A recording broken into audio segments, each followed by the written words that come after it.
거기에는 흉측한 것, 거대하고 검은 짐승이 서 있었는데 그 형체는 사냥개와 같았으나 필멸의 인간이 본 어떤 사냥개보다도 더 컸다. 와, 정말 섬뜩한 묘사죠. 이 문장 하나가 바로 오늘 우리가 함께 파헤쳐볼 바스커빌 가문에 내려진 저주의 모든 것을 말해줍니다. 아서 코난 도일 경의 가장 유명한 작품 중 하나이자 고틱 미스터리의 정수로 꼽히는 바로 그 이야기 속으로 지금부터 함께 떠나보겠습니다. 네, 바로 셜록 홈즈 시리즈 중에서도 가장 어둡고 기이한 분위기를 풍기는 장편 소설 바스커빌과의 개입니다. 근데 이 책은요, 그냥 단순한 추리 소설이 아니에요. 차가운 이성과 초자연적인 공포가 저 황량한 다트마와 황야를 배경으로 어떻게 맞붙는지 보여주는 그야말로 걸작이죠. 이야기는 안개 낀 런던의 베이커가 아주 이성적인 공간에서 시작되는데요. 그 중심에는 대대로 이어져온 핏빛 저주가 아주 섬뜩하게 자리 잡고 있습니다. 자, 오늘 우리는 이 거대한 미스터리의 서막을 함께 열어볼 텐데요.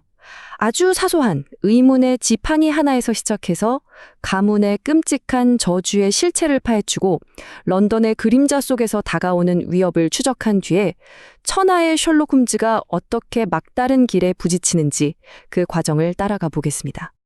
자, 그럼 이 모든 사건이 어디서부터 시작됐는지 그 발단으로 한번 가볼까요? 놀랍게도 이 모든 건 거창한 저주나 유령이 아니라 정말 평범하고 일상적인 물건, 그러니까 방문객이 깜빡 잊고 두고 간 지팡이 하나에서 시작됩니다. 여기는 셜록 홈즈의 아파트, 베이커가 221번지입니다. 아주 평온한 아침이죠. 홈즈는 아침 식사를 하고 있고 왓슨 박사는 벽난로 앞에 서서 전날 밤 어떤 손님이 두고 간 지팡이를 무심코 집어들어요. 얼굴도 못 본 손님인데 이 지팡이에 그의 흔적이 고스란히 남아 있었던 거죠. 이때 홈즈가 왓슨에게 제안합니다. 왓슨, 이 지팡이만 보고 주인이 어떤 사람일지 한번 추리해보지 않겠나? 바로 이 사소한 관찰이 거대한 사건의 문을 열게 될 줄은 이때는 아무도 몰랐습니다. 자, 왓슨이 지팡이를 살펴보니까요, 정보가 꽤 많아요. 일단 페낭 라우어라는 고급 나무로 만들었고 머리 바로 아래 은퇴에는 이런 글귀가 새겨져 있네요. CCH의 친구들이 제임스 모티머, MRCS에게 1884년. 여기서 MRCS는 왕립 외과의학회 회원이란 뜻이니까 주인은 의사겠군요. 지팡이 자체는 되게 멋진데 끝에 쇠로 된 부분이 다 달아있는 걸 보니 주인이 엄청나게 걸어다니는 모양입니다. 자, 여러분이 왓슨이라면 어떠실 것 같아요? 이 지팡이 하나만 딱 보고 주인에 대해 어떤 추리를 하시겠어요? 뭐 성공한 의사? 아니면 나이가 좀 있는 시골 의사? 혹시 CCH라는 걸 보니 사냥클럽 회원일까요? 왓슨도 나름의 논리를 가지고 추리를 시작합니다. 자, 여기서부터가 정말 재밌습니다. 바로 왓슨과 홈즈의 추리 대결이죠. 왓슨은 이 지팡이 주인이 성공한 연로한 시골 의사고 CCH는 아마 지역 사냥클럽일 거다 이렇게 추론해요. 어때요? 꽤 그럴듯하게 들리죠? 하지만 홈즈는 그 추리가 대부분 틀렸다면서 단칼에 잘라버립니다. 그러고는 완전히 다른 사람을 그려내요. 30살도 안 된 젊은 의사에 야망은 없지만 사람은 착하고 좀 덜렁대는 건망증이 있고 심지어 곱슬머리 스페니어를 키운다는 것까지 마칩니다. 아니 대체 어떻게 이런 엄청난 차이가 나는 걸까요? 홈즈가 이걸 어떻게 알았는지 그 과정을 차근차근 설명해 줍니다. 일단 CCH는 무슨 사냥클럽이 아니라 런던의 유명한 체링 크로스 병원의 확률이 높다는 거죠. 그리고 이런 선물은 보통 직장을 그만둘 때 받는 건데 런던에 잘 나가는 의사가 시골로 갈 리는 없으니까 젊은 수련회였을 거라는 거예요. 날짜가 5년 전이니 지금은 30이 채 안 된 젊은이일 거고요. 감사패를 받은 걸 보니 성격은 상냥하고 런던을 떠났으니 야망은 없고 지팡이를 두고 간 걸 보면 건망증이 있는 사람이죠. 그리고 마지막, 개에 대한 추리는 정말 기가 막힙니다. 지팡이 가운데에 난 이빨 자국을 보고 턱 크기를 계산해서 테리어보단 크고 마스티프보단 작은 곱슬머리 스페니얼이라고 정확하게 짚어냅니다. 바로 그 순간 초인종이 울리고 지팡이의 주인인 제임스 모티머 박사가 들어옵니다. 키가 크고 깡마른 젊은 남자. 홈즈의 추리가 거의 완벽하게 들어맞았다는 게 증명되는 순간이죠. 세상에, 심지어 문 밖에는 홈즈가 말했던 바로 그 곱슬머리 스페니얼이 있었어요. 홈즈 추리에서 딱 하나 빗나간 게 있다면 지팡이가 퇴직이 아니라 결혼 선물이었다는 건데요. 근데 이 작은 오류 하나가 오히려 그의 추리 과정이 얼마나 정교했는지를 더 확실하게 보여주는 셈이 됐죠. 자, 이렇게 지적인 두뇌 게임으로 워밍업이 끝나고 이제부터 분위기가 완전히 바뀝니다. 모티머 박사는 드디어 홈즈를 찾아온 진짜 이유를 꺼내놓기 시작하는데요.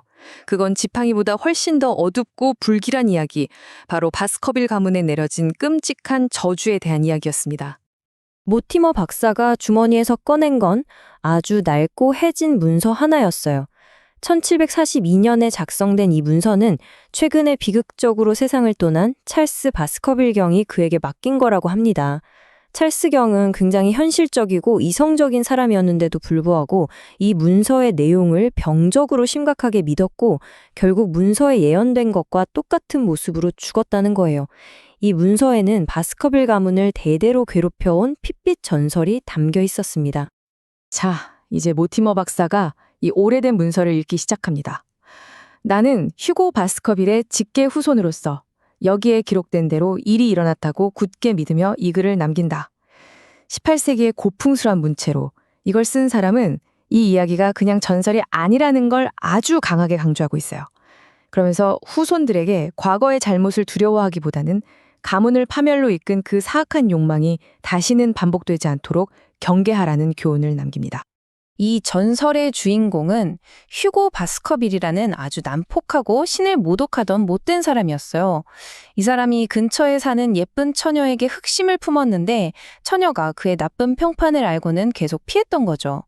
그러니까 결국 휴고가 부하들을 시켜서 처녀를 납치해 성 다락방에 가둬버리고는 아래층에서 밤새도록 미친 듯이 술판해버린 겁니다.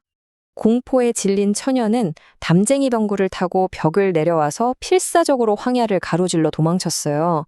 이 사실을 알게 된 휴고는 정말 이성을 잃고 분노하죠.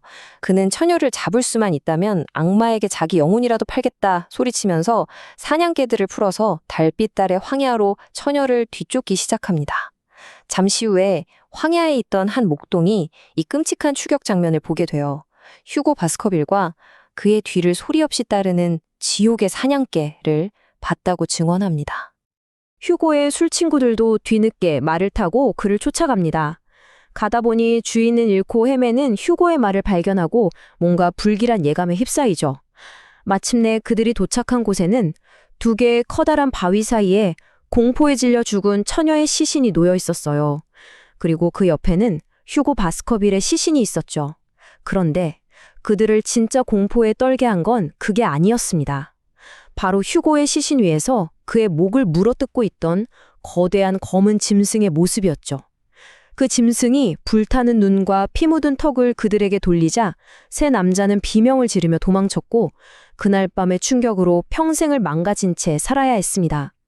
이것이 바로 바스커빌 가문을 영원히 괴롭힐 저주의 시작이었습니다. 자, 이렇게 무시무시한 이야기를 다 들었는데 우리 홈즈의 반응은 어땠을까요? 아주 시큰둥합니다. 담배꽁초를 불 속에 휙 던지면서 동화 수집가나 좋아할 이야기군요 라고 말하죠. 하지만 모티머 박사는 이게 그냥 옛날 이야기가 아니라는 걸 증명하기 위해 최근에 일어난 비극, 바로 찰스 바스커빌 경의 죽음에 대한 신문 기사를 꺼내듭니다. 여기서 사건은 과거의 전설에서 현재의 미스터리로 확 넘어옵니다. 신문에 나온 공식적인 사인은 그냥 심장마비 자연사였어요. 타살 흔적도 없었고요. 하지만 모티머 박사가 홈즈에게만 털어놓는 진실은 완전히 달랐습니다. 사실 찰스 경은 가문의 저주를 진심으로 믿었고 밤에 황야에 나가는 걸 극도로 무서워했어요. 죽기 전 몇 달 동안은 거의 신경쇠약 직전이었죠. 그리고 결정적으로 찰스 경의 시신이 발견된 현장 근처에는 모티머 박사 혼자만 본 거대한 사냥개의 발자국이 선명하게 남아있었다는 겁니다. 그래서 모티머 박사가 홈즈를 찾아온 진짜 문제가 바로 이겁니다. 가문의 마지막 후손이자 막대한 재산의 상속자인 헨리 바스커빌 경이 곧 런던에 도착한다는 거예요. 만약 이 저주가 진짜라면 그가 바스커빌 저택으로 가는 건 그야말로 죽으러 가는 거나 마찬가지입니다. 그렇다고 상속을 포기하게 되면 찰스 경이 지옥사회를 위해 계획했던 좋은 일들이 전부 물거품이 되고 말겠죠. 이 끔찍한 딜레마 앞에서 모티머 박사는 홈즈에게 조언을 구하러 온 겁니다. 헨리 경을 저주받은 저택으로 보내야 할까요? 말아야 할까요? 자, 이제 무대가 바뀝니다. 저주받은 황량한 황야에서 다음 날 아침 세계의 심장부인 런던으로 옮겨오죠. 그리고 지금까지 보이지 않던 위협이 이제 훨씬 더 구체적인 형태로 헨리 경의 목을 조여오기 시작합니다. 다음 날 아침 헨리 경과 모티머 박사가 다시 베이커가를 찾아옵니다. 헨리 경이 호텔에서 기이한 편지를 한 통 받았다면서 홈즈에게 내미는데요. 신문 글자를 하나하나 오려 붙여서 만든 편지인데 딱 한 문장이 적혀 있었습니다. 당신의 목숨이나 이성이 소중하다면 황야에서 멀리 떨어져 있으시오. 황야라는 단어만 잉크로 쓰여 있었죠. 이제 위협은 막연한 저주가 아니라 실제하는 누군가로부터 온 명백한 경고가 된 겁니다. 그런데 홈즈는 이 편지 쪼가리 하나를 보고 엄청난 걸 알아냅니다. 글자 모양을 보더니 바로 어제자 타임즈 신문 사설에서 오려낸 거라고 맞추죠. 타임즈는 지식인들이 보는 신문이니까 범인은 교육받은 사람이지만 일부러 못 배운 척 필체를 감추려 했다는 거예요. 글자들이 삐뚤빼뚤 붙여진 건 서둘렀다는 증거고 잉크가 번진 걸 보니 호텔에서 급하게 썼을 거라고 추리합니다. 와, 정말 대단하지 않나요? 그런데 이상한 일은 여기서 끝나지 않아요. 먼저 헨리 경이 런던에 와서 막 산 새 갈색 부츠 한 짝이 감쪽같이 사라집니다. 그리고 바로 그 직후 헨리 경 일행을 덥수룩한 검은 수염의 남자가 마차를 타고 몰래 미행하는 게 발각되죠. 헨리 경이 런던에 도착하자마자 누군가 그의 일거수일투족을 감시하고 있다는 게 분명해졌습니다. 홈즈가 딱 미행범을 발견하고 잡으려고 하는데 와, 이 상대가 정말 보통이 아닙니다. 홈즈가 자기를 눈치챘다는 걸 깨닫자마자 마부에게 소리쳐서 미친 듯이 마차를 몰아 인파 속으로 사라져버려요. 평생의 숙적, 모리아티 교수를 빼면 적수가 없었던 홈즈가 그야말로 완벽하게 한 방 먹은 순간입니다. 그는 자신의 성급함을 자책하면서 상대가 만만치 않은 인물이라는 걸 인정하죠. 자, 런던에서 한번 당했지만 우리 홈즈가 여기서 무너질 사람이 아니죠. 오히려 투지가 활활 불타오릅니다. 그는 즉시 자신이 가진 몇 안 되는 단서들을 가지고 세 가지 다른 방향으로 동시에 조사를 시작해서 미행자의 정체를 밝혀야 합니다. 홈즈의 계획은 아주 치밀했습니다. 첫째, 심부름 소년을 시켜서 런던의 호텔 23군데 쓰레기통을 다 뒤져서 잘린 신문지를 찾게 합니다. 결과는 실패. 둘째, 용의선상에 오른 검은 수염의 집사 베리모어에게 전보를 쳐서 알리바이를 확인합니다. 결과는 이것도 실패. 그는 저택에 있었습니다. 그리고 마지막 세 번째, 미행자가 탔던 마차 번호를 추적해서 마부를 찾아내는데요. 이 마지막 시도는 더 최악의 결과로 돌아옵니다. 홈즈가 이렇게 고전하는 동안 헨리 경한테는 또 이상한 일이 생겨요. 이번에는 그의 낡은 검은색 부츠 한 짝이 사라진 겁니다. 근데 더 이상한 건 뭐냐면 그 직후에 처음 도둑 맞았던 새 갈색 부츠가 방 안에서 발견됐다는 거예요. 아니, 새 신발은 돌려주고 헌 신발을 가져간다니 이게 대체 무슨 짓이죠? 이 의미를 알 수 없는 사건들 때문에 미스터리는 점점 더 깊은 미궁으로 빠져듭니다. 그때 홈즈가 추적하던 마차의 마부가 베이커가에 도착합니다. 홈즈가 승객에 대해 묻자 마부가 놀라운 사실을 털어놓죠. 그 승객이 자신을 탐정이라고 소개하면서 내릴 때 자기 이름을 밝혔다는 거예요. 그 이름이 뭐였냐고요? 바로 셜록 홈즈였습니다. 와, 이보다 더 대담하고 기만적인 도발이 있을까요? 적은 홈즈의 모든 걸 꿰뚫어보고 그의 이름마저 이용해서 완벽하게 조롱하며 자신의 흔적을 지워버린 겁니다. 와, 이건 뭐 완벽한 체크메이트죠. 세 개의 실마리가 전부 끊기고 심지어 적에게 조롱까지 당한 홈즈는 런던에서의 완벽한 패배를 인정합니다. 그는 상대가 자신과 맞먹는 지능과 대담함을 가진 진짜 강적이라는 걸 깨닫죠. 그리고 런던의 수많은 인파 속에서는 이 교활한 상대를 잡는 게 불가능하다고 판단하고 전장을 옮기기로 결심합니다. 결국 홈즈는 헨리 경을 위험이 도사리는 바스커빌 저택으로 보내기로 결정합니다. 단 조건을 하나 걸죠. 바로 그의 가장 믿음직한 친구이자 조수인 왓슨 박사가 동행해서 그를 보호하고 모든 상황을 보고하라는 겁니다. 홈즈는 왓슨에게 이 사건이 생각보다 훨씬 더 추악하고 위험한 일이다며 그의 안전을 진심으로 걱정해요. 자네가 다시 베이커가로 무사히 돌아온다면 정말 기쁠 걸세? 이렇게 왓슨은 홈즈의 눈과 귀가 되어서 저주받은 땅 다트모어의 심장부로 향하게 됩니다. 과연 그 황량한 땅에서는 어떤 비밀과 위험이 그들을 기다리고 있을까요? 이야기는 이제 막 시작되었을 뿐입니다. 네, 지난 시간에는 베스커빌 가문을 대대로 짓누르는 그 끔찍한 저주, 그리고 황무지 한가운데서 심장마비로 발견된 찰스 베스커빌 경의 정말 미스터리한 죽음에 대해 알아봤었죠. 자, 오늘은 드디어 런던 베이커가 221번 B번지로 찾아온 모티머 박사의 증언과 함께 이 셜록 홈즈가 미스터리의 실타래를 본격적으로 어떻게 풀어가는지 그 과정을 한번 따라가 보겠습니다. 홈즈 씨, 그건 거대한 사냥개의 발자국이었습니다. 모티머 박사가 마침내 입을 연 이 한마디에 이게 정말 모든 걸 바꿔놓습니다. 그냥 안타까운 사망사건으로 끝날 뻔했던 이 비극이 순식간에 등골이 오싹해지는 초자연적인 공포의 영역으로 넘어가 버린 거죠. 왜냐하면 이 한마디가 바로 전설로만 내려오던 그 악마의 사냥개가 어쩌면 현실에 나타났을지도 모른다는 첫 번째 증거였기 때문입니다. 보통 사람 같으면 악마의 사냥개 이야기만 들어도 벌벌 떨겠죠. 근데 셜록 홈즈는 어떨까요? 오히려 그의 눈이 반짝이기 시작합니다. 그에게 이 이야기는 공포가 아니라 지적 호기심을 아주 강렬하게 자극하는 정말 흥미로운 도전 과제일 뿐인 거예요. 그의 명석한 두뇌는 두려움 대신에 냉철한 분석을 택하고 모티머 박사가 제시한 단서들을 하나하나 해부하기 시작합니다. 자, 세상 사람들은 찰스 경이 밤 산책 중에 그냥 조심조심 발끝으로 걸었을 거라고 추측했죠. 하지만 홈즈는 그 말을 듣자마자 단번에 일축합니다. 그건 사건의 본질을 전혀 못 본 거라고요. 시신의 발자국에 남겨진 진실은 훨씬 더 끔찍한 무언가를 가리키고 있다. 사람들이 지금 완전히 잘못된 그림을 보고 있다고 지적하죠.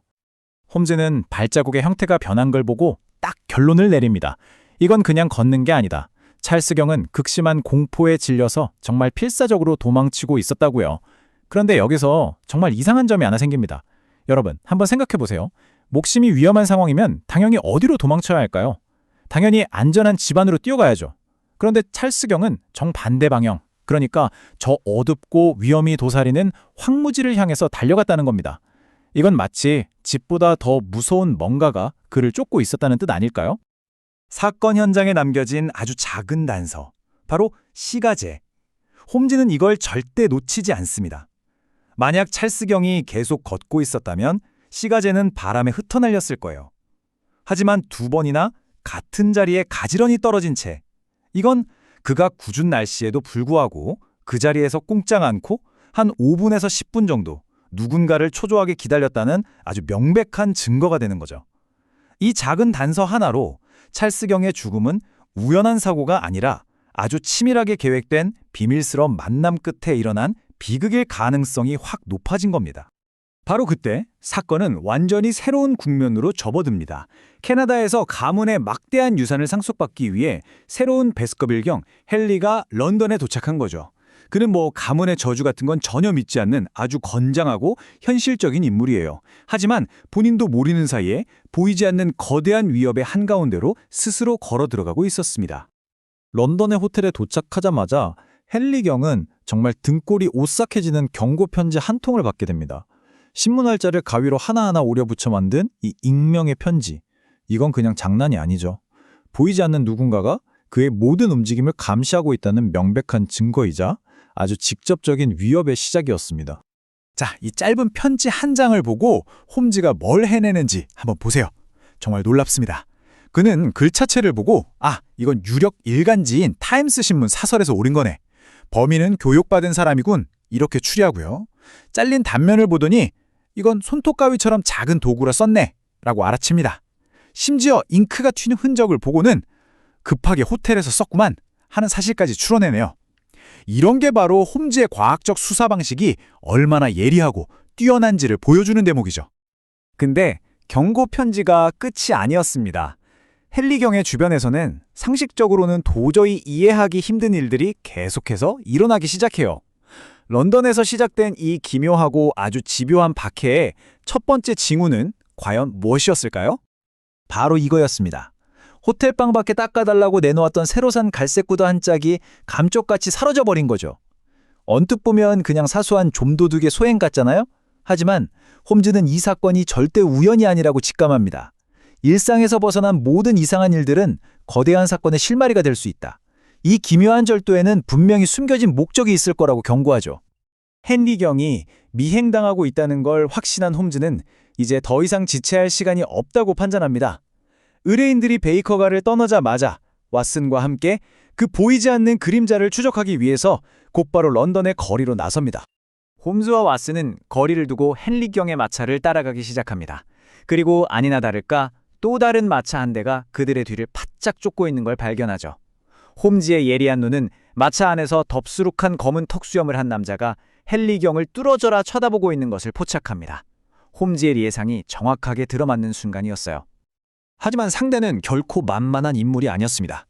자신들이 미행당하고 있다는 걸 눈치챈 바로 그 순간 의문의 남자는 마부에게 소리치고 마차는 정말 미친 듯이 리젠트가를 질주하면서 복잡한 런던의 교통 속으로 순식간에 사라져버립니다. 아주 노련하고 신속한 움직임이었죠. 눈앞에서 적을 놓친 홈즈는 분을 사귀지 못합니다. 그는 자신의 성공담뿐만 아니라 이렇게 뼈아픈 실패 또한 꼭 기록해달라고 왓슨에게 말하죠. 이건 그의 드문 실수에 대한 솔직한 인정이기도 하고 동시에 자신을 이렇게 보기 좋게 따돌린 상대의 지략에 대한 경의의 표현이기도 합니다. 하지만 셜록 홈즈는 절대 빈손으로 물러나는 법이 없죠. 그 혼란스러운 추격전 속에서도 그의 눈은 결정적인 단서 하나를 정확하게 포착했습니다. 바로 미행자가 탔던 마차의 고유 번호 2704번입니다. 이 번호가 이제 새로운 열쇠가 될 겁니다. 베이커가로 돌아온 홈즈는 곧바로 반격을 준비합니다.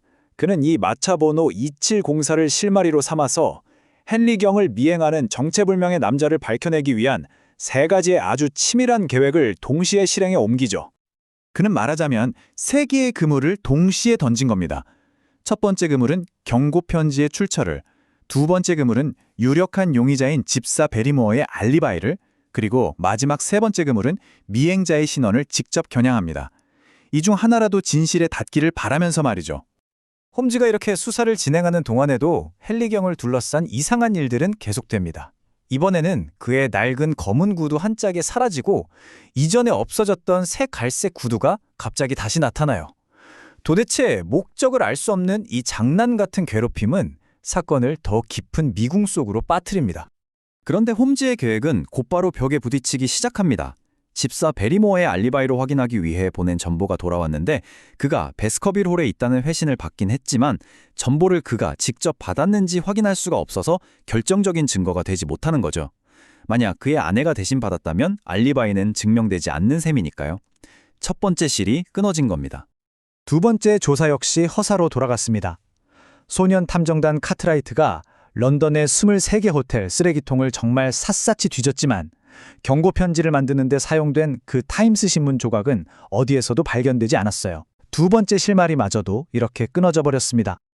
그리고 마침내 도착한 마부는 홈즈에게 정말 경악할 만한 사실을 전합니다. 마차에 탔던 그 의문의 남자가 마부에게 자기 이름을 셜록 홈즈라고 밝혔다는 거예요. 이건 그냥 거짓말이 아니죠. 자신의 정체를 완벽하게 숨기면서 동시에 홈즈를 정면으로 조롱하는 아주 대담하고 지능적인 적수만이 할 수 있는 지적인 도발입니다. 자, 이렇게 자신이 파놓은 세 개의 덫이 모두 허무하게 실패로 돌아가자 홈즈는 런던에서의 첫 번째 대결에서 자신이 완벽하게 패배했음을 인정할 수밖에 없었습니다. 보이지 않는 적수에게 완전히 농락당한 거죠. 이건 마치 잘 짜인 체스 게임 같아요.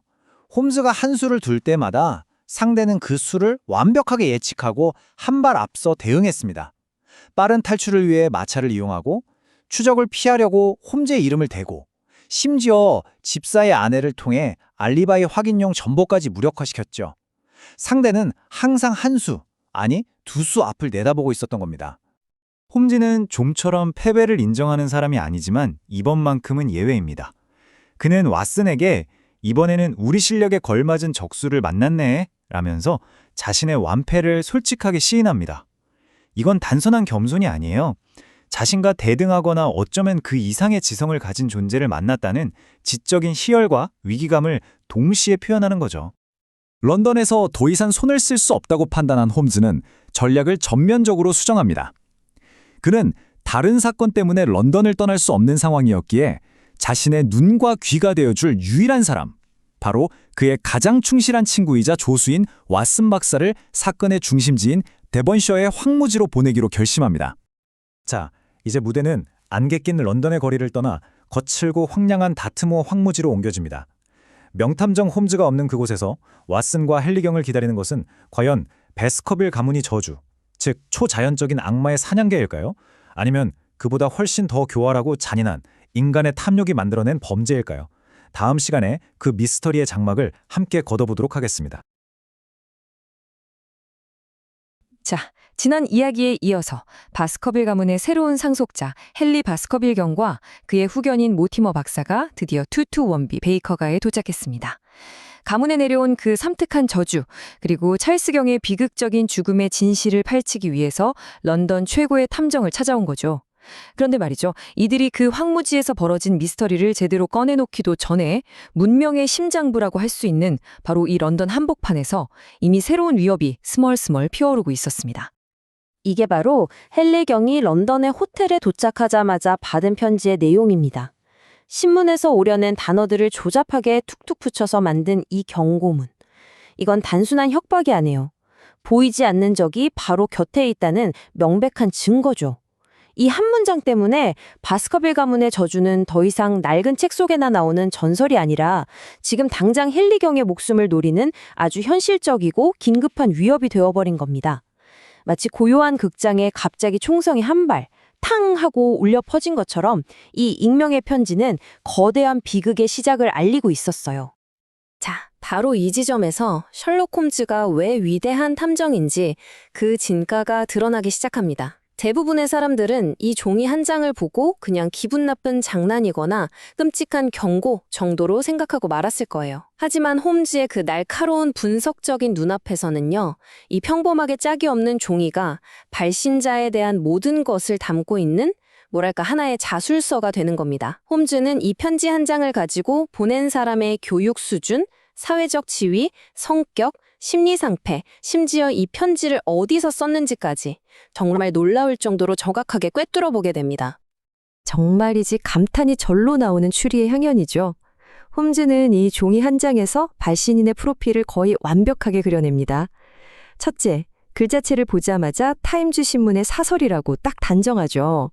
당시 런던의 신문들은 저마다 고유한 글자체, 그러니까 타이포그래피를 가지고 있었는데 홈즈는 그 미세한 차이를 전부 머릿속에 넣고 있었던 거예요. 둘째, 키버웨이 같은 단어를 자른 흔적을 보고는 날이 짧은 손톱 가위를 썼다고 추리합니다. 만약 긴 가위였다면 한 번에 싹둑 잘렸을 텐데 두 번에 걸쳐 자른 미세한 흔적이 보인다는 건 작은 가위를 썼다는 명백한 증거가 되죠. 셋째, 작성자의 정체. 타임즈는 당시 지식인이나 상류층이 읽던 고급 신문이거든요. 그런 신문을 읽는 사람이 주소는 마치 어린아이가 쓴 것처럼 조잡하게 인쇄했다? 이건 명백한 위장입니다. 자신의 지적인 배경을 숨기려고 했던 거죠. 넷째, 단어들이 풀로 제멋대로 붙어 있는 건 작성자의 심리 상태를 보여줘요.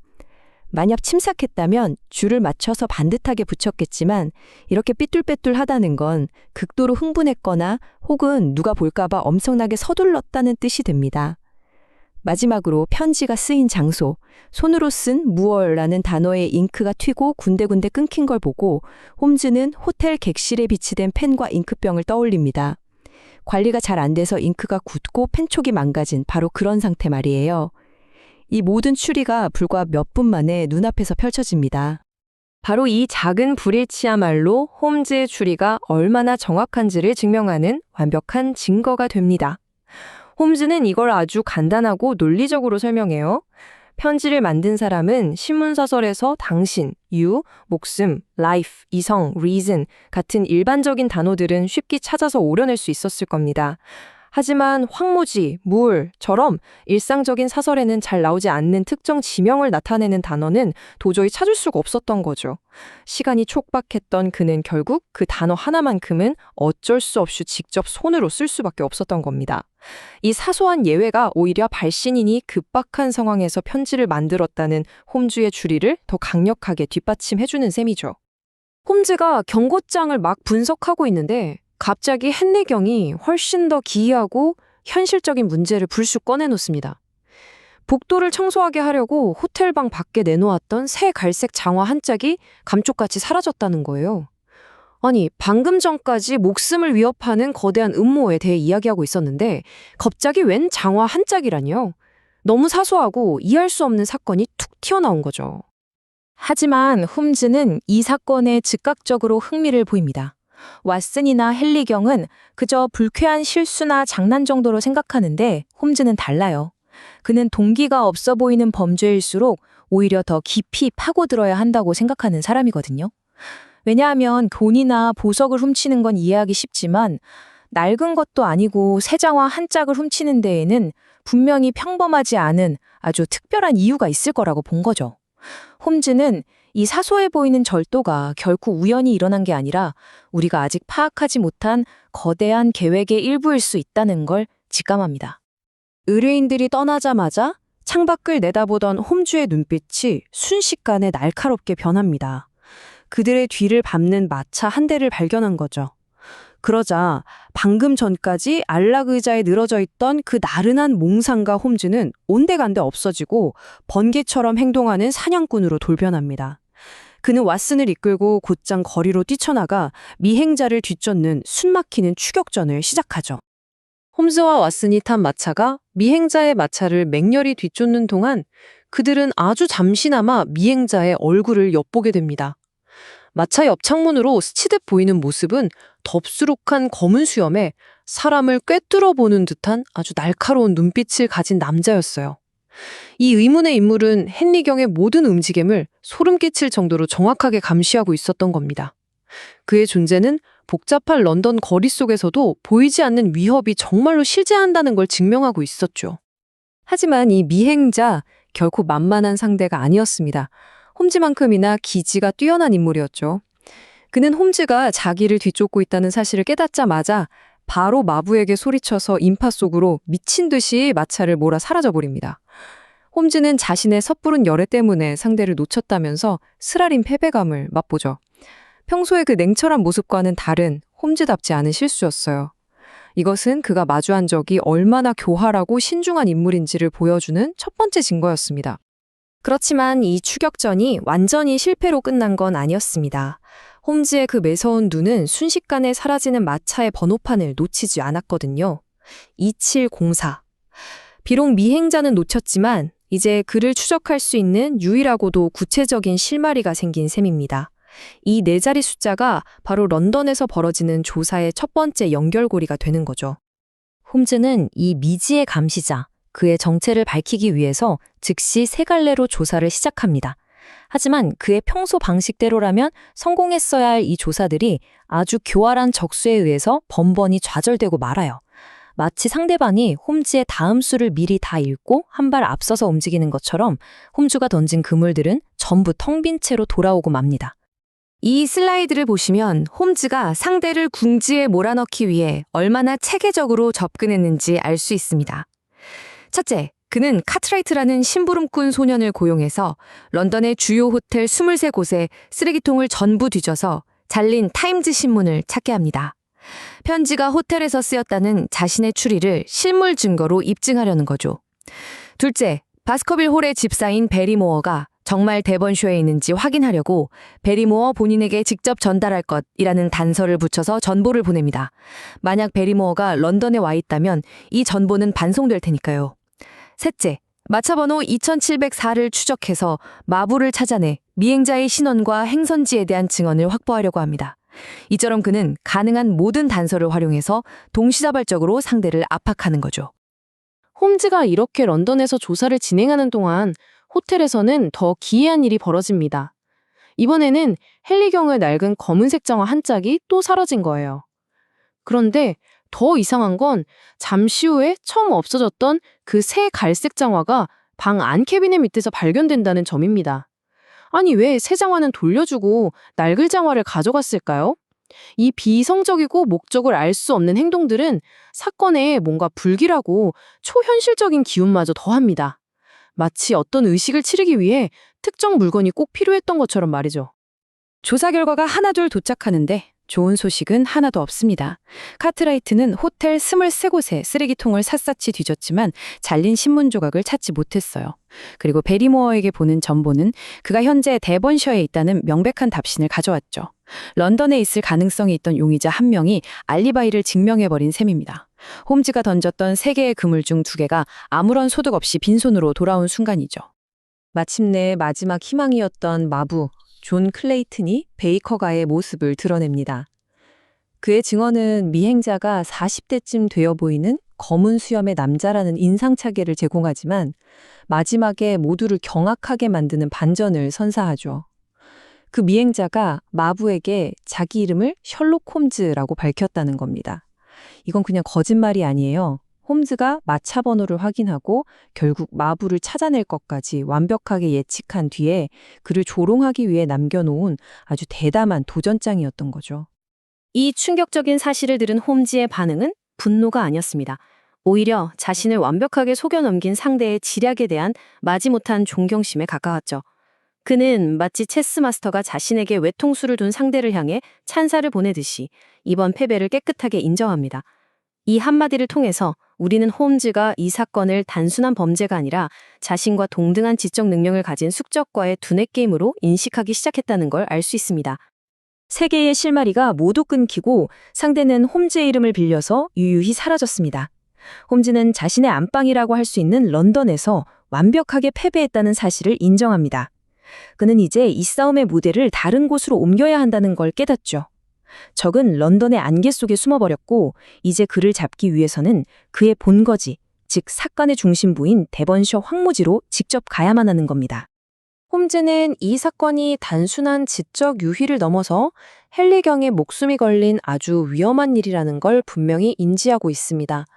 그는 헨리 경이 바스커빌 홀로 가야만 하지만 절대 혼자 가서는 안 된다고 결론 내리죠. 그리고 그의 곁을 지킬 보호자이자 자신의 눈과 귀가 되어줄 사람으로 가장 신뢰하는 친구이자 동료인 왓슨 박사를 지목합니다. 홈즈 자신은 런던에서 진행 중인 다른 사건 때문에 당장 떠날 수가 없어서 왓슨을 자신의 대리인으로 임명합니다. 그는 왓슨에게 헨리 경을 둘러쌀 주요 인물들의 명단을 주면서 그들의 모든 것을 관찰하고 보고하라고 지시하죠. 이 목록에 있는 사람들, 즉 저택을 관리하는 베리머어 부부, 찰스 경의 죽음을 처음 알린 모티머 박사, 그리고 황무지에 사는 박물학자 스태플톤 남매와 괴짜노인 프랭클랜드 씨까지. 이들 중 한 명이 혹은 여러 명이 이 거대한 음모의 배후일 수 있기 때문입니다. 왓슨은 이제 홈즈의 대리인이 되어 사건의 심장부로 향하게 되는 거죠. 패딩턴 역에서 마지막 작별 인사를 나누면서 홈즈는 헨리 경에게 이 섬뜩한 조언을 남깁니다. 이건 모티머 박사가 읽어줬던 18세기 고문서에 적혀있던 바스커빌 가문에 내려오는 저주의 한 구절을 그대로 인용한 거예요. 이성적인 탐정 홈즈의 입에서 나온 이 말은 앞으로 황무지에서 벌어질 위험이 단순히 인간의 악의를 넘어서 초자연적인 공포와 연결될 수 있다는 걸 암시하는 아주 불길한 예언처럼 들립니다. 왓슨과 헨리 경이 서쪽으로 향하는 기차에 몸을 싣는 순간 런던에서의 지적인 추리게임은 막을 내립니다. 이제 그들을 기다리는 것은 문명의 규칙이 통하지 않는 원시적인 공포의 공간, 바로 다트무어 황무지입니다. 축축한 안개가 뒤덮인 언덕과 발을 잘못 디디면 모든 것을 삼켜버리는 위험한 수렁, 그리고 밤이 되면 지옥에서 올라온 사냥개의 울음소리가 울려 퍼진다는 전설의 땅. 이야기의 다음 장은 바로 이 거칠고 위험한 무대 위에서 펼쳐질 겁니다. 아서 코난 도일이 쓴 미스터리의 걸작, 바스커빌 가문의 사냥개. 자, 지난 시간에는 이 가문에 내려오는 끔찍한 저주와 찰스 경의 의문스러운 죽음에 대해 알아봤는데요. 오늘 드디어 그 서막이 끝나고 본격적인 미스터리의 심장부로 함께 들어가 보겠습니다. 찰스 경이 죽었으니 저주도 끝났을 거라 생각했다면 그건 큰 오산입니다. 이제 새로운 상속인 헨리 바스커빌 경이 등장하면서 저주는 새로운 목표물을 찾았죠. 그가 런던 땅을 밟는 그 순간부터 보이지 않는 위협이 그의 주위를 섬뜩하게 맴돌기 시작합니다. 헨리 바스커빌 경과 모티머 박사가 홈즈의 심장부죠. 베이커가 221B로 찾아옵니다. 근데 그들이 들고 온 건요, 단순한 상속 문제가 아니었어요. 훨씬 더 새롭고 긴급한 수수께끼였습니다. 이 새로운 상속인 헨리 바스커빌 경은 우리가 생각하는 그런 전형적인 영국 귀족하고는 거리가 좀 멉니다. 30살의 다부진 체격에 햇볕에 그을린 얼굴. 딱 봐도 미국이랑 캐나다의 거친 자연에서 살아온 티가 나죠. 하지만 그 단호한 눈빛과 태도에는 분명 바스커빌 가문의 피가 흐르고 있었습니다. 바로 그런 그가 런던에 도착하자마자 아주 기이한 사건과 마주하게 됩니다. 바로 이 편지입니다. 헨리 경이 호텔에서 받은 건데요. 그냥 평범한 종이에다가 신문에서 오려낸 단어들을 덕지덕지 붙여서 만들었어요.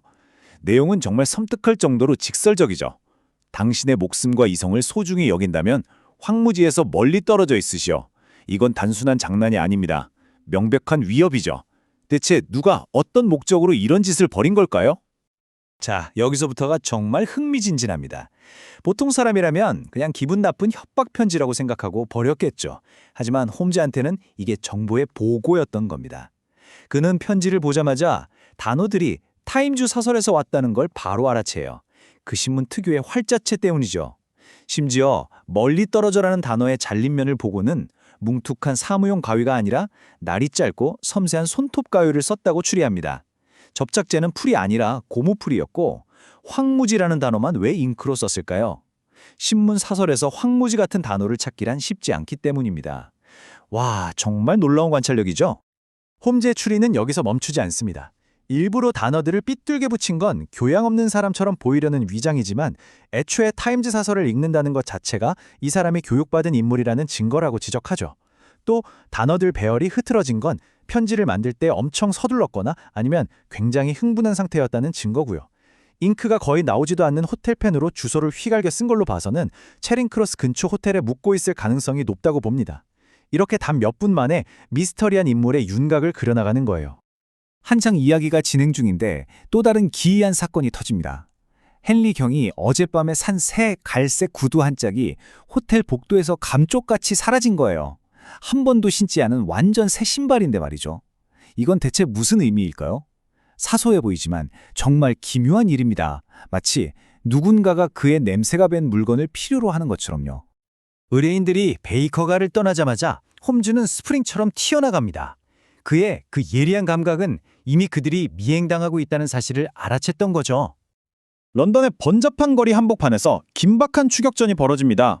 홈즈와 왓슨이 헨리 경 일행을 뒤따르는데 아니나 다를까 그들은 미행하는 마차 한 대가 포착되어 홈즈가 마차에 접근하려는 바로 그 찰나 덥수룩한 검은 수염의 남자가 홈즈를 알아보고는 마부에게 소리쳐서 미친 듯이 달아납니다. 보이지 않던 적의 속도와 교활함이 처음으로 모습을 드러내는 순간이죠. 눈앞에서 범인을 놓친 홈즈는 분해서 이렇게 외칩니다. 자신의 서투른 관리에 대한 통렬한 자책이죠. 근데 이건 단순한 좌절이 아니에요. 상대가 얼마나 비상하고 영리한 인물인지를 인정하는 외침입니다. 홈즈조차도 한 수 접고 들어갈 정도의 무서운 적수가 나타났다는 뜻이죠. 이 짧은 만남만으로도 미지의 적에 대한 몇 가지 특징이 분명해집니다. 미행의 마차를 이용할 만큼 교활하고 홈즈를 보자마자 도망칠 만큼 순발력이 뛰어나죠. 홈즈는 이 모든 사건 배후에 거대한 힘과 치밀한 계획이 도사리고 있다는 걸 직감합니다. 그리고 그 덥수룩한 수염은 아마도 얼굴을 가리기 위한 가짜일 가능성이 높다고 보고요. 하지만 홈즈가 누굽니까? 한번 졌다고 좌절할 사람이 아니죠. 그는 즉시 스파이의 정체를 밝히기 위해 세 가지 다른 방향으로 그물망을 던지기 시작합니다. 첫 번째 그물은 바스커빌 홀의 집사 베리모어를 향합니다. 런던에서 목격된 스파이처럼 그에게도 풍성한 검은 수염이 있었거든요. 홈즈의 계획은 정말 기발합니다. 반드시 베리모어 본인에게 전달할 것, 이런 조건에 붙여서 바스커빌 홀로 전보를 보내요. 만약 베리모어가 자리에 없으면 전보는 반송될 테고 그게 바로 그가 런던에 있었다는 증거가 되는 거죠. 하지만 첫 번째 수사는 실패로 돌아갑니다. 베리모어가 바스커빌 홀에 잘 있다는 답신이 온 거죠. 이걸로 그의 혐의는 벗겨진 것 같지만 홈즈는 전보를 다른 사람이 대신 받았을 가능성을 완전히 배제하지는 않습니다. 홈즈의 두 번째 계획은 더욱 집요합니다. 카트라이트라는 소년을 시켜서 체링크로스 근처 23개 호텔의 쓰레기통을 싹 다 뒤져서 잘려나간 타임스 신문지를 찾게 하는 거죠. 이 방법 역시 실패합니다. 카트라이트는 신문 조각을 찾지 못했다고 보고하죠. 이건 상대방이 자기 흔적을 없애기 위해 얼마나 세심하고 철저하게 노력하는지를 보여주는 대목입니다. 이제 마지막이자 가장 유력한 단서에 희망을 걸어봅니다. 스파이가 탔던 바로 그 마차, 2704호의 마부를 추적하는 거죠. 그런데요, 마부가 들려준 이야기는 그야말로 충격 그 자체였습니다. 스파이가 자기 이름을 다름 아닌 셜록 홈즈라고 밝혔다는 거예요. 와, 이 얼마나 대담하고 기만적인 행동입니까? 이건 홈즈를 그냥 대놓고 조롱하고 있는 거잖아요. 단순한 범죄가 아니라 홈즈의 지성에 대한 정면 도전인 셈이죠. 이렇게 대담한 주롱 앞에서 천하의 홈즈조차도 패배를 인정할 수밖에 없었습니다. 런던에서는 내가 졌네. 그의 이 한마디는 상황이 얼마나 심각한지를 보여주고요. 이제 혼자서 황무지로 떠나야 하는 왓슨의 어깨를 더욱 무겁게 만듭니다. 왓슨이 떠나기 직전에 호텔에서 또다시 혼란스러운 사건이 발생합니다. 이번에는 헨리 경의 낡은 검은색 구두 한 짝이 사라지고 전에 없어졌던 새 갈색 구두가 다시 나타난 거예요. 새 신발이 쓸모가 없으니까 오래 신어서 주인의 냄새가 깊게 밴 낡은 신발을 훔쳐간 걸까요? 정말이지 도무지 목적을 알 수 없는 미스터리만 깊어집니다. 결국 왓슨과 헨리 경 그리고 모티머 박사는 홈즈를 런던에 남겨두고 데번셔로 떠납니다. 이제 무대는 완전히 바뀌는 겁니다. 이성적인 추리의 세계에서 원초적인 공포의 세계로 말이죠. 런던과 데번셔의 황무지는 정말 극명한 대조를 이룹니다. 수백만 명이 사는 질서정연한 도시에서 이제는 황량하고 거친 원시의 땅으로 들어서는 거죠. 홈즈의 이성적인 추리가 지배하던 세계를 떠나 초자연적인 전설이 살아 숨쉬는 곳으로요. 위험의 본질 자체가 바뀌고 있다는 불길한 예감이 엄습합니다. 그리고 황무지에는 또 다른 아주 현실적인 위협이 도사리고 있습니다. 바로 악명 높은 노팅힐 살인마 셀든이 프린스타운 교도소에서 탈옥해서 이 황무지 어딘가에 숨어 있다는 소식이에요. 바스커빌 가문의 저주라는 보이지 않는 위협에 더해서 이제는 피에 굶주린 살인마라는 즉각적인 위험까지 추가된 셈입니다. 마침내 그들은 목적지에 도착합니다. 어두운 가로수길 끝에 유령처럼 자리 잡은 바스커빌 홀. 고대의 성곽휘가 솟아있는 이 음침하고 위협적인 저택은 그 자체로 하나의 거대한 비밀을 품고 있는 것처럼 보입니다. 바스커빌 홀에서의 첫날 밤, 이 오래된 저택의 벽 안에 갇혀있던 비밀들이 서서히 그 음산한 모습을 드러내기 시작합니다. 저택을 지키는 건 집사 베리모어와 그의 아내입니다. 오랫동안 바스커빌 가문을 섬겨온 사람들이지만 찰스 경의 죽음 이후 굉장히 고통스러워하면서 가능한 한 빨리 이곳을 떠나고 싶어 하죠. 그들을 둘러싼 이 어둡고 미스테리한 분위기는 왓슨의 의심을 더욱 키웁니다. 그날 밤 죽음과 같은 저택의 정적을 깨는 소리가 들려옵니다. 바로 걷잡을 수 없는 슬픔에 북받쳐서 흐느끼는 여인의 울음소리였어요. 왓슨은 직감합니다. 이 집안에 무언가 아주 잘못된 일이 벌어지고 있다는 것을요. 다음 날 아침 왓슨이 간밤의 울음소리에 대해 묻자 베리모어는 단호하게 부인합니다. 하지만 그의 말은 곧 거짓으로 드러나죠. 복도에서 마주친 베리모어 부인의 눈이 퉁퉁 부어 있었거든요. 집사는 거짓말을 했습니다. 대체 무엇을, 왜 숨기고 있는 걸까요? 왓슨은 런던에서 온 전보의 진상을 확인하기 위해 그린펜 마을로 향합니다. 그리고 그곳에서 예상치 못한 인물, 어쩌면 새로운 아군이거나 혹은 새로운 적이 될 인물과 마주치게 되죠. 우체국에서의 조사는 허세였습니다. 전보가 베리모어의 아내에게 전달됐다는 사실만 확인했을 뿐 그가 런던의 스파이가 아니라는 결정적인 증거는 확보하지 못했죠. 홈즈의 교묘한 계략은 또다시 실패한 셈입니다. 바로 그때 한 남자가 왓슨을 뒤쫓아옵니다. 자신을 박물학자 스테이플턴이라고 소개하는데요. 나비채 진망을 든 작고 마른 남자였죠. 그는 놀라울 정도로 친근하게 말을 걸어오는데 더 놀라운 건 그가 왓슨과 셜록 홈즈의 관계를 이미 알고 있다는 사실이었습니다.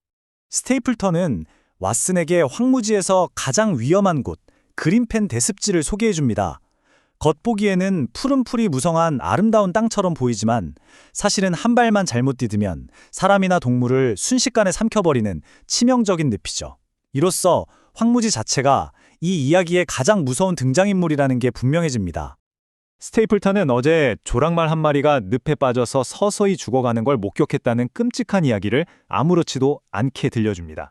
그의 말은 황무지의 아름다움 속에 숨겨진 잔혹한 현실을, 그리고 이 땅이 얼마나 무자비할 수 있는지를 여실히 보여주죠.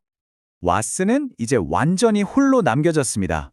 초자연적인 저주의 위협, 런던의 교활한 스파이, 비밀을 숨기는 집사부부, 황무지를 배회하는 살인마, 그리고 갑자기 나타난 미스터리한 이웃까지. 이 모든 위험 속에서 왓슨은 과연 누구를 믿어야 할까요? 이야기는 이제부터가 진짜 시작입니다. 셜록 홈즈가 런던에서 정말 보기 드물게도 막다른 길에 부딪혔습니다.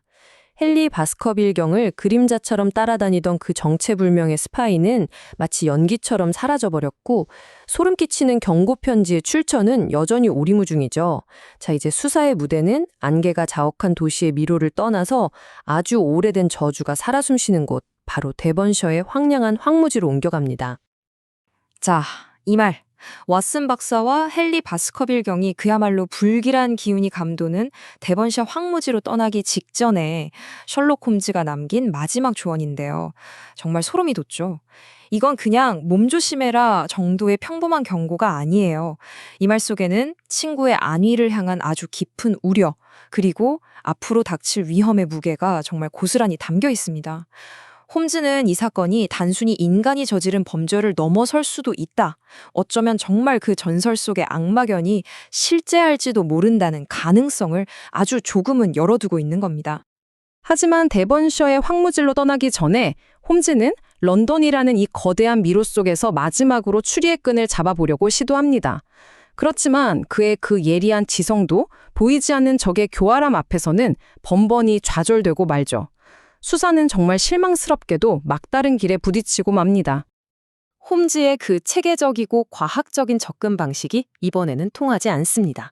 핵심적인 수사선 3개가 마치 누군가 가위로 싹둑 잘라낸 것처럼 하나씩 끊어지는데요. 이 과정에서 우리가 상대하는 적이 얼마나 비범한 지능을 가졌는지 서서히 드러나죠. 자, 그럼 이 끊어진 실마리들을 하나씩 아주 자세하게 한번 들여다볼까요? 자, 홈즈의 첫 번째 시도는 이렇습니다. 런던에서 목격된 그 검은 턱수염의 남자. 혹시 바스커빌 홀의 집사인 베리모어는 아닐까 하는 의심에서 시작되죠. 왜냐하면 유일한 단서가 검은 턱수염이었으니까요. 그래서 홈즈는 아주 교묘한 방법을 씁니다. 직접 가서 혹시 런던 다녀오셨어요? 라고 물어볼 순 없잖아요. 그래서 전보를 이용해요. 헨리 경을 맞이할 준비가 다 되었는가? 라는 아주 평범한 내용의 전보를 보내면서 결정적인 한마디를 덧붙입니다. 반드시 베리모어 본인에게 직접 전달할 것. 이게 핵심이었어요. 만약 베리모어가 런던에 있다면 이 정보를 받을 수가 없겠죠. 하지만 결과는요? 그가 바스커빌 홀에 있다는 답장이 돌아옵니다. 이렇게 하나의 수사 방향이 막혀버린 거죠. 물론 홈즈는 아내가 대신 받았을 수도 있지라며 가능성을 완전히 닫지는 않지만 어쨌든 런던에서의 유력한 용의자 한 명이 일단은 선상에서 멀어지는 순간입니다. 다음으로 홈즈는 익명의 경고 편지, 그 출처를 추적합니다.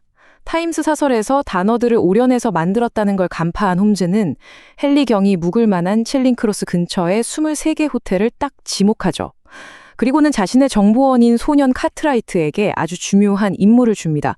바로 이 호텔들의 쓰레기통을 전부 뒤져서 단어가 오려내진 타임스 신문을 찾아내라는 거였죠.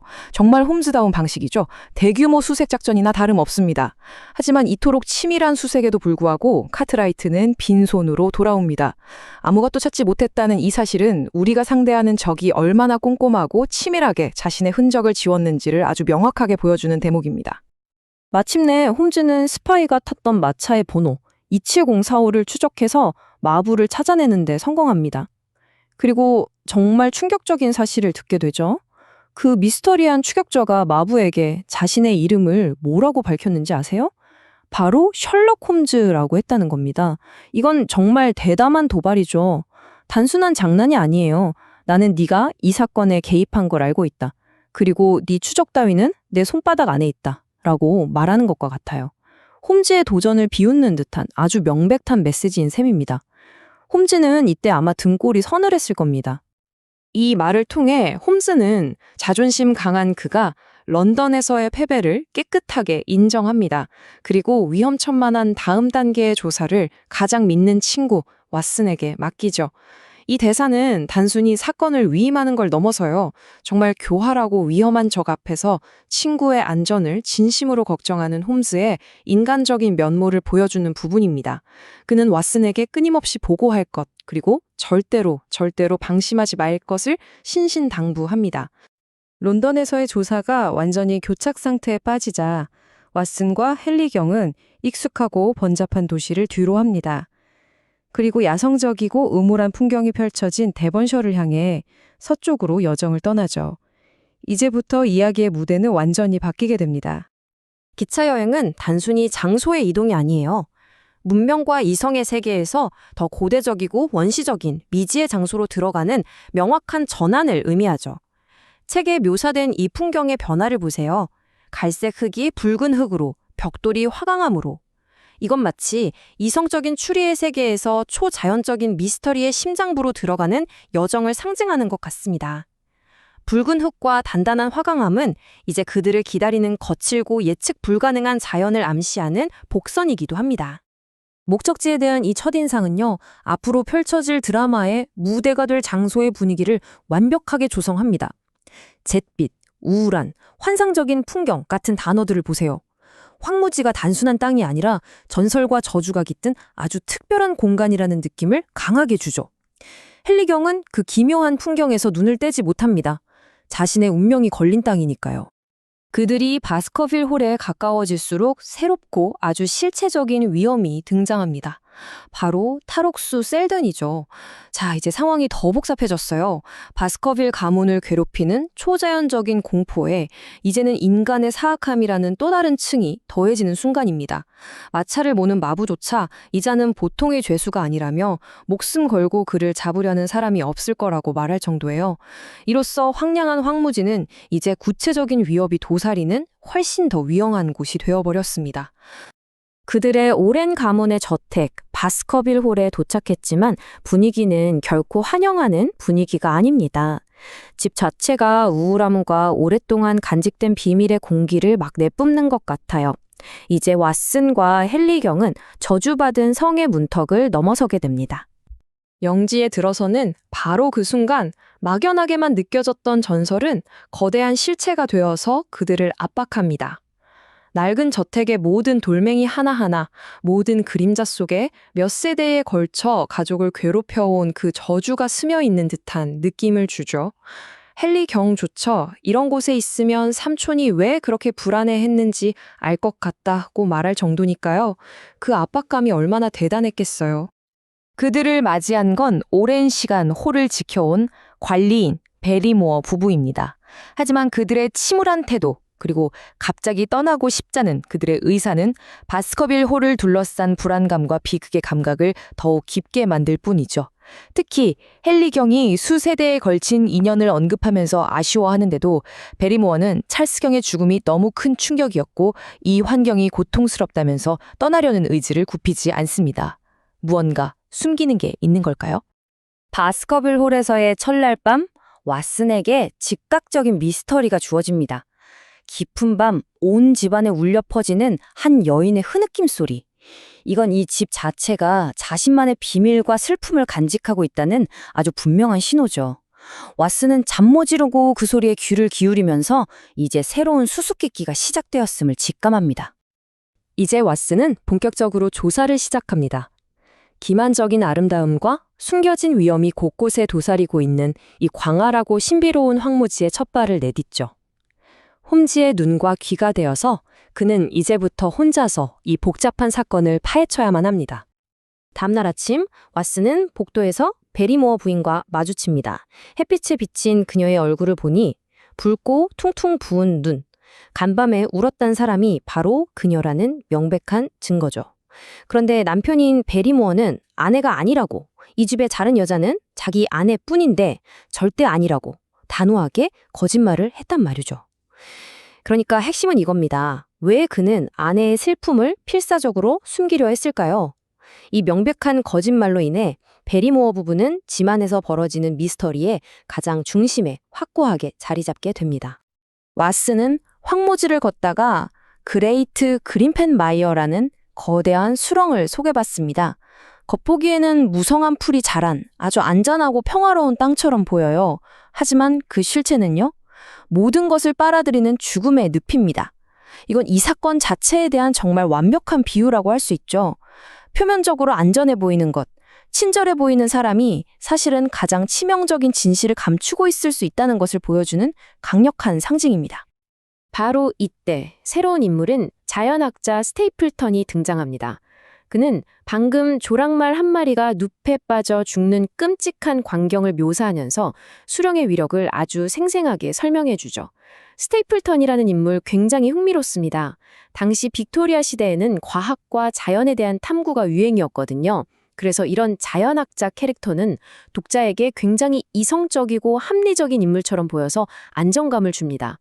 하지만 작가는 바로 그 점을 이용해서 그의 뒤에 더 큰 비밀을 숨겨둘 수도 있는 거죠. 그의 말은 황무지라는 배경이 가진 실질적인 위험을 다시 한번 강조하면서 이곳이 단순한 배경이 아니라 또 하나의 위협적인 존재임을 우리에게 각인시킵니다. 왓슨이 바스커빌 홀에서 더 멀리 황무지에 사는 주민들의 삶 속으로 더 깊이 들어가면서 용의자와 의문의 인물들의 원은 점점 더 커지고 확장됩니다. 사건은 이제 정말 거미줄처럼 복잡해지기 시작하는 거죠. 왓슨은 스테이플턴과 대화를 나누다가 정말 큰 충격을 받습니다.